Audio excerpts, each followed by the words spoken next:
జాతీయ పోలీసు అమరవీరుల ఫస్ట్ దినోత్సవ సందర్భంగా ఎగ్జిబిషన్ ఏర్పాటు చేసిన పోలీస్ డిపార్ట్మెంట్ నుంచి డీజీ గారు, అనురాగ్ శర్మ గారు, కమిషనర్ గారు మహేందర్ రెడ్డి గారు మరియు ఇతర పోలీస్ ఆఫీసర్లు అందరూ కూడా చాలా బ్రహ్మాండంగా ఏర్పాటు చేశారు. కాబట్టి వారి కుటుంబాలకి నేను శ్రద్ధాంజలి ఘటిస్తూ నమస్కారం. తెలంగాణ పోలీస్ సంస్థ ఈ పోలీస్ కమెమరేషన్ డే ఏదైతే డిక్లేర్ చేసినారో చాలా మంచి ఎగ్జిబిషన్ ఈరోజు డిస్ప్లే చేయడం జరిగింది. ఇక్కడ ప్రత్యేకంగా పోలీస్ డిపార్ట్మెంట్లో దేశ రక్షణ కోసం, రాష్ట్ర రక్షణ కోసము ఎవరైతే త్యాగాలు చేశారో వారి ఫోటోలన్నీ కూడా ఇక్కడ పెట్టి వారి కాంట్రిబ్యూషన్ ఏదైతే మన దేశానికి, మన రాష్ట్రానికి చేశారో వారు చాలా అద్భుతంగా చూపించడం జరిగింది. అంతేగాక తెలంగాణ పోలీస్ ఏదైతే చర్యలు తీసుకుంటున్నారో ఇప్పుడే చూశాను 60% of the city closed circuit టీవీతో కవర్ కావడం జరిగింది. బార్డర్ సెక్యూరిటీ ఫోర్స్, సిఆర్పిఎఫ్ వాళ్ళు కూడా ఏదైతే కొత్త ఎక్విప్మెంట్స్తో దేశ రక్షణకి ఏదైతే వాళ్ళు కొత్త వెపన్స్ కొన్నారో అవన్నీ కూడా చాలా మంచి డిస్ప్లే ఉంది.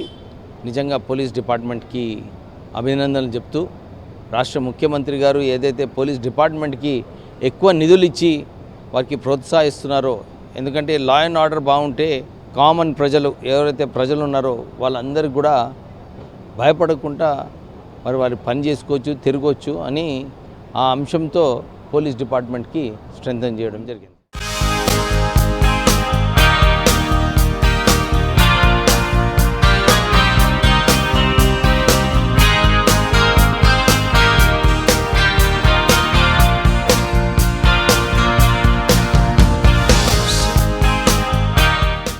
బహిర్గత శత్రువుల నుంచి దేశాన్ని కాపాడేది సైనిక జవాన్లైతే అంతర్గత శత్రువుల నుంచి ఎప్పటికప్పుడు ప్రజల ధన మాన ప్రాణాలను కాపాడేటువంటి వాళ్ళే పోలీసులు. అలాంటి పోలీసులు విధి నిర్వహణలో చాలామంది అసలు బాస్తుంటారు.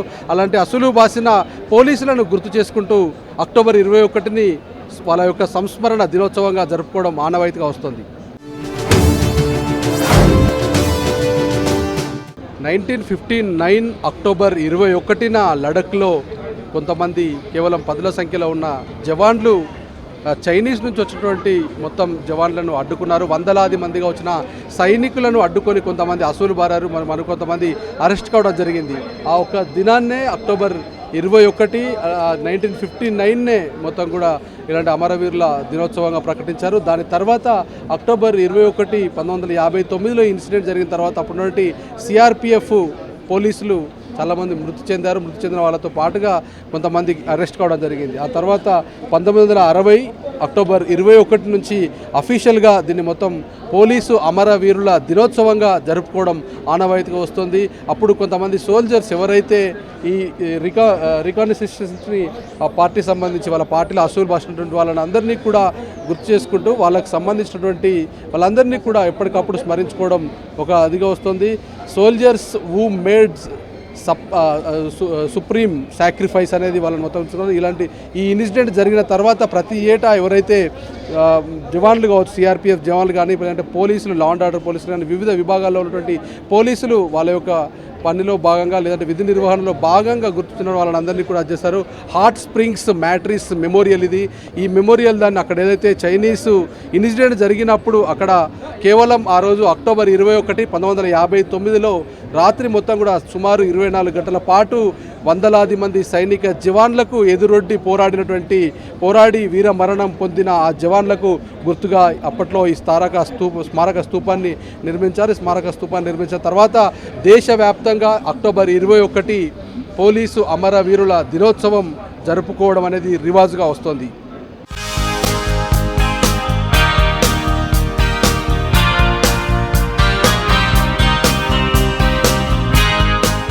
పోలీసు అమరవీరుల దినోత్సవాన్ని దృష్టిలో పెట్టుకొని దఫాలుగా తెలంగాణ రాష్ట్ర పోలీసు శాఖ మొత్తం కూడా కొన్ని ప్రోగ్రామ్స్ కండక్ట్ చేస్తుంది. ఇప్పటికే సెక్యూరిటీ కోసమని ఉపయోగించే ఇజ్రాయెల్ నుంచి తెప్పించిన కొత్త కంపెనీ X95 దీని పేరు. దీన్ని ఒకసారి మనం యూజ్ చేసి ఉగ్రవాదుల మీద దగ్గరగా దూరమైన ఉగ్రవాదుల మీద కూడా మేము అచీవ్మెంట్ తీసుకునే అవకాశం మాకు ఎక్కువగా కనపడుతుంది. నెక్స్ట్ AK-47 కూడా ఇంతకుముందు మేము ఉపయోగించున్నాము. దీన్ని కూడా మంచి మాకు ఉగ్రవాదుల మీద కార్గర్ రేంజ్గా ఉపయోగించే హథియార్లలో నెంబర్ 1 ఇది కూడా. ఇది మీకు కనిపించేది ఇటు లైట్ మెషిన్ గన్ను. ఈ గన్ను మేము డ్యూటీకి తీసుకెళ్ళేటప్పుడు కూడా మంచి ఇదిగా ఉపయోగించుకోగలం, ఈజీగా క్యారీ చేసుకోగల అవకాశం కూడా మాకు ఉంది. ఇది మినిమం 1 కిలోమీటర్ రేంజ్ వరకు మేము ఉపయోగించి ఉగ్రవాదులు ఉనికిని కనిపెట్టి వాళ్ళ మీద మేము అచీవ్మెంట్ తీసుకోగల అవకాశం మాకు ఎక్కువగా కనిపిస్తుంది. ఇది మోటార్ మెషిన్ గన్ను. ఇది Pakistan border, China border, Russia border లాంటి దాంట్లో ఉపయోగించి మోటార్ మెషిన్ గన్. దీన్ని మోటార్ లాగా దీన్ని ఉపయోగించి ఒకసారి రౌండ్ మనం ఫైర్ చేసినప్పుడు ఇది మోటార్ బెల్ట్ లాగా దాన్ని పూర్తిగా రౌండ్లు ఖాళీ అయ్యే వరకు ఇది ఆగకుండా కంటిన్యూగా నడిచే వెపన్ ఇది. ఇది 51 మోటారు. ఇది దీని రేంజ్ 2 కిలోమీటర్ల దూరం ఉన్న మనం దుష్మన్లు కూడా మేము ఇక్కడ కూర్చుని వాళ్ళ ఉనికిని కలిపెట్టి వాళ్ళ మీద బాంబులు వేసి వాళ్ళని నాశనం చేయగల కెపాసిటీ ఈ మోటార్కి ఉంది. ఒక్క నిమిషంలో దీన్ని కనీసం 12 బాంబుల వరకు మేము ఫైర్ చేసే అవకాశం ఉంది.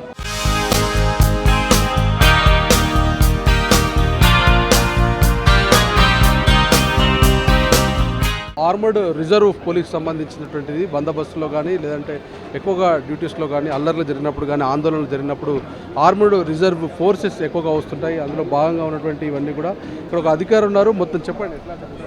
ఇది గ్యాస్ గన్ సార్. దీంతో క్రౌడ్ను మనం కంట్రోల్ చేసి మనం వాళ్ళకు ఎటువంటి హాని జరగకుండా మనము దీన్ని ఉపయోగిస్తాం. ఇది రబ్బర్ బుల్లెట్ అంటారు దీన్ని. రబ్బర్ బుల్లెట్తో మనం దీన్ని ఫైర్ చేసినప్పుడు మనిషికి ఏ ప్రమాదం జరగకుండా అక్కడ నుంచి మొత్తము క్రౌడ్ను పంపించడానికి మనం దీన్ని ఉపయోగిస్తుంటాం. ఇది వచ్చేసి యాంటీ రైడ్ గన్ అంటారు దీన్ని. దీంట్లో ప్లాస్టిక్ పిల్లర్స్ యూజ్ చేస్తాం. దీన్ని ప్లాస్టిక్ పిల్లర్స్ పెట్టేసి మనం ఒకసారి క్రౌడ్ పైన ఫైర్ చేసినప్పుడు అందులో 4 ఉంటాయి పిల్లర్స్. ఒకసారి పెట్టి ఫైర్ చేస్తే 4 విడిగా వెళ్ళిపోయేసి నలుగురికి పబ్లిక్ తగిలి వాళ్ళ అక్కడ నుంచి వెళ్ళిపోయడానికి ఆస్కారం ఉంటుంది. అలా ఎటువంటి హాని మాత్రం జరగదు. పోలీసులు వాడేటువంటి వెపన్స్ చాలా రేర్గా కనిపిస్తాయి. సిబ్బంది కేవలం గ్రౌండ్స్లో మాత్రం వాడతారు. ఈ స్టాల్స్ పెట్టడం వల్ల మొత్తం కూడా చాలామంది విద్యార్థులు అలాగే మిగతా వాళ్ళందరూ కూడా వస్తున్నారు. చెప్పండి ఎట్లా యూజ్ చేస్తున్నారు? ఇది 15mm మోటార్ అండి. ఇది ఏదైనా శత్రువు గోడ వెనకాల ఏదైనా కొండ వెనకాల ఉన్నప్పుడు ఇది ఫైర్ చేస్తారండి. లైట్ మిషన్ కానీ విఐపీలాగా యూజ్ చేస్తారండి. ఇది సేమ్ ఇది మాడిఫై చేసినారు. ఇది AK-47 అండి. దీనిది ఒక విఐపీలకే వాడతారండి. ఇది లైట్ మిషన్ కానీ కార్బన్ అంటారండి. ఇది ఇన్సాస్ రైఫల్ అండి. ఇది సెమీ ఆటోమేటిక్ రైఫల్ అండి. ఇది పంప్ యాక్షన్ అండి 12 బోర్. ఇది SLR అండి. ఇది ట్రైనింగ్ పర్పస్ DPగా వాడతారండి నేర్చుకోవడానికి. నేరగాళ్లకు శిక్ష పడాలన్న క్లూస్ టీమ్ అన్నటువంటి ఒక క్లూస్ టీమ్ చాలా ఇంపార్టెంట్గా ఉంటుంది.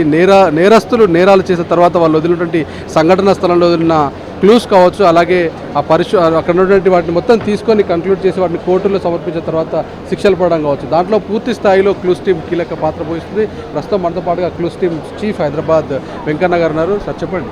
నేరానికి సంబంధించినటువంటి ఆ నేర ఘటనని రుజువు చేసేటువంటి సాక్ష్యాధారాలు చాలా కీలకమైనటువంటి రోల్ని పోషిస్తాయి. లేటెస్ట్ ఎక్విప్మెంట్స్ అన్నింటినీ కూడా మనం ఇక్కడ ప్రొక్యూర్ చేయడం, ప్రజలకి అవగాహన కల్పించడానికి ఏర్పాటు చేయడం జరిగింది. ఇది 3D laser scanner. 3D laser scanner ద్వారా నేరస్థలంలో ఉండేటువంటి నేరస్థలాన్ని మొత్తం కూడా రికార్డ్ చేసి దాన్ని పాయింట్ టు పాయింట్ విజువలైజ్ చేసేటువంటి అవకాశం ఏర్పడుతూ ఉంటుంది. అట్లాగే నేరస్థలాన్ని క్షుణ్ణంగా రికార్డ్ చేయడానికి కావాల్సినటువంటి వీడియో కెమెరాస్, తర్వాత నేరస్థలంలో ఉండేటువంటి మైన్యూట్ ఆధారమైనటువంటి బ్లడ్ కానీ సిరాలజికల్ శాంపుల్స్ని కలెక్ట్ చేయడానికి, ఆ ఫైర్కి సంబంధించినటువంటి శాంపుల్స్ని, ఫైర్ రెసిడ్యూస్ని కలెక్ట్ చేయడానికి కావాల్సినటువంటి శాంపుల్స్ని, దీని ద్వారా వేపర్కి సంబంధించినటువంటి ఆ రసాయనాలకు సంబంధించినటువంటి వాటన్నింటినీ కూడా ఈ కలెక్షన్ కిట్స్లో కలెక్ట్ చేసి ఎఫ్ఎస్ఎల్కి పంపిస్తే దాని యొక్క విశ్లేషించి దాంట్లో ఏమైనా ఫ్యూయల్స్ ఉన్నాయా లేదా అనేటువంటి తెలుసుకునేటువంటి అవకాశం ఉంది.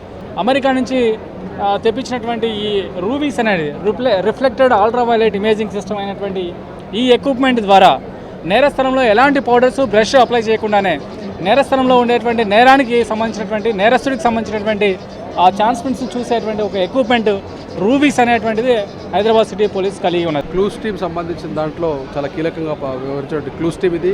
నేరం జరిగిన తర్వాత ఘటనా స్థలానికి వెళ్ళి క్లూస్ కలెక్ట్ చేయడం కావచ్చు, ఆ క్లూస్ను మొత్తం కూడా కోర్టులో సబ్మిట్ చేయడానికి కానీ నేరం రుజువు చేయడానికి చాలా కీలక పాత్ర వహించే క్లూస్ టీమ్ సంబంధించిన స్టాల్ని కూడా ఇక్కడ ఏర్పాటు చేయడం జరిగింది.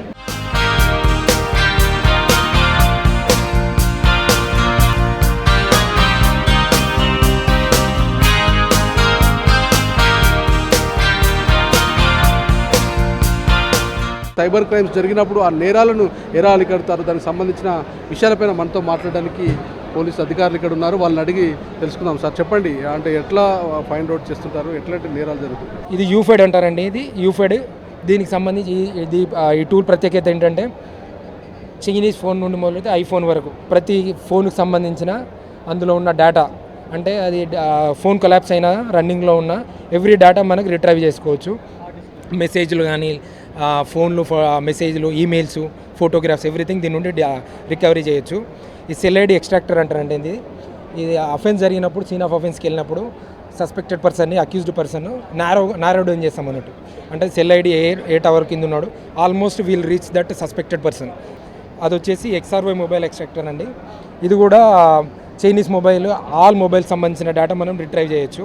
ఇది వచ్చేసి hard disk computer hard disk సంబంధించి కంప్యూటర్ హార్డ్ డిస్క్ తీసుకోవడం జరుగుతుంది. దాంట్లో డేటా సంబంధించి ఎవ్రీథింగ్ రిట్రైవ్ చేస్తాము. టెక్నికల్ అఫెండర్స్ ఎవరైతే ఉంటారో టెక్నికల్ అఫెండర్స్ ఆట కట్టించేందుకు సైబర్ పోలీసులు ప్రత్యేక పాత్ర పోషిస్తారు.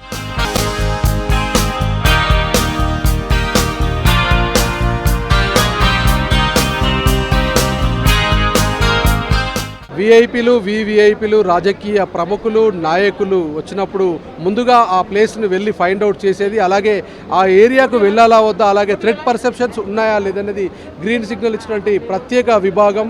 ఎక్కువగా శాంతి భద్రత దాంట్లో కావచ్చు, లేదంటే విఐపీకి సంబంధించిన భద్రతా కోణంలో ఎక్కువగా స్క్రూటినీ చేసేది ఇంటెలిజెన్స్ సెక్యూరిటీ వింగ్. పరికరాలు ఒకసారి పరిశీలిద్దాం. ఇది టెలిస్కోప్ మ్యానిపులేటర్ అంటారండి. ఇది ఏమిటంటే మనకు ఐఈడి అనేది మనకు కన్ఫర్మ్ అయింది, సస్పెక్ట్ ఐటమ్ అది.